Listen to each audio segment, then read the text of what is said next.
সন্ধ্যার নাস্তায় কি করব না করব এটা কিন্তু সবারই টেনশন থাকে। তো আজকে দেখলাম যে কিছু পুঁইশাক পাতা পড়ে আছে রান্না করার পরে। আর ভাবলাম যে পুঁইশাক পাতা দিয়ে এই রেসিপিটা মানে সন্ধ্যার নাস্তা গরম গরম করে মানে গরম গরম খাবো আর কি। আসসালামু আলাইকুম সবাইকে। এখানে 1 কাপ চালের গুঁড়ার সাথে হলুদের গুঁড়া, মরিচের গুঁড়া, তারপর হচ্ছে ধনে গুঁড়া আর স্বাদ মতো লবণ দিলাম। আর এখানে আর কোনো মশলা আমি দিব না, যেটা মানে হাতের কাছে যেটা সবসময় থাকে। তারপর হচ্ছে একটু একটু পানি দিয়ে এখন এই যে একটা পিঠালির মতো মানে নরম একটু আর কি করবো আর কি, মানে রুটির মতো ডো বলা যাবে না, অল্প অল্প করে এটা বেটার তৈরি করতে হবে।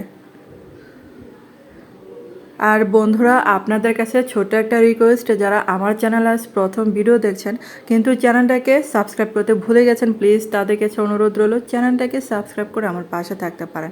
আর এই যে দেখেন এই পিঠালিটা মাখানো হয়ে গেছে, এরকম নরম হবে। তারপর দেখেন এই যে কয়েকটা পুঁইশাক পাতা রেখে দিয়েছিলাম, এগুলা ভালো করে আমি ধুয়ে নিয়েছিলাম। আপনারা যে কয়টা খাবেন সেই কয়টা আর কি পাতা নেবেন, আর আমি যে অল্প করেই করব। আর এই যে একটা পাতার উপর এরকম করে পিঠালিগুলা মাখিয়ে নিলাম।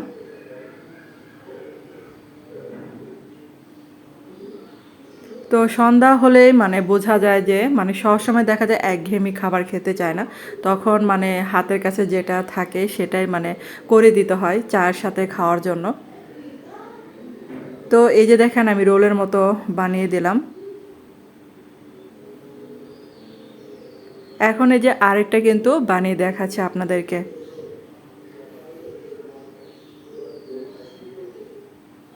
আর আপনারা চাইলে কিন্তু এই পিঠালির পরিবর্তে আলুটাকেও এরকম করে দিতে পারেন, তারপর হচ্ছে বেটারে ডুবিয়েও ভেজে নিতে পারেন। পুঁইশাকের পাতা কিন্তু অনেক রকম করে খাওয়া যায়। আর এগুলাকে এখন এই যে অল্প তেলে আমি ভেজে নেব মচমচে করে। পুঁইশাকের এই পিঠালিটা কিন্তু গরম গরম খেতে অনেক ভালো লাগে, চায়ের সাথে খেতে কিন্তু দারুণ লাগে। আর এটা কিন্তু মানে যেহেতু মিডিয়াম আঁচে আমি ভাজবো, তার জন্য কিন্তু এটা অনেকটা মানে ক্রিস্পি হয়, ভিতরেটাও কিন্তু ক্রিস্পি হয়ে যাবে।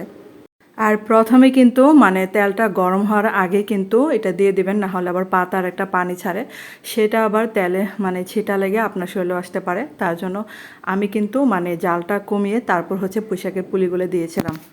আর আমার মতো যারা হচ্ছে মানে সন্ধ্যার নাস্তা নিয়ে টেনশন করেন কি করবেন, এই যে এরকম করে ঝটপট করে একটা নাস্তা বানিয়ে দিবেন, ভালোই লাগবে গরম গরম খেতে। আর এই যে দেখেন এগুলো কিন্তু ভাজা হয়ে গেছে, তো সবগুলোই চুলা থেকে নামিয়ে ফেললাম। আর আপনাদের কাছে আজকের আমার এই ব্যতিক্রমী রেসিপিটা কেমন লেগেছে অবশ্যই কিন্তু আমাকে কমেন্ট করে জানাতে পারেন। আর এত ক্রিস্পি হয়েছিল আর ঝাল ঝাল খেতে দারুণ লেগেছিল চায়ের সাথে খেতে।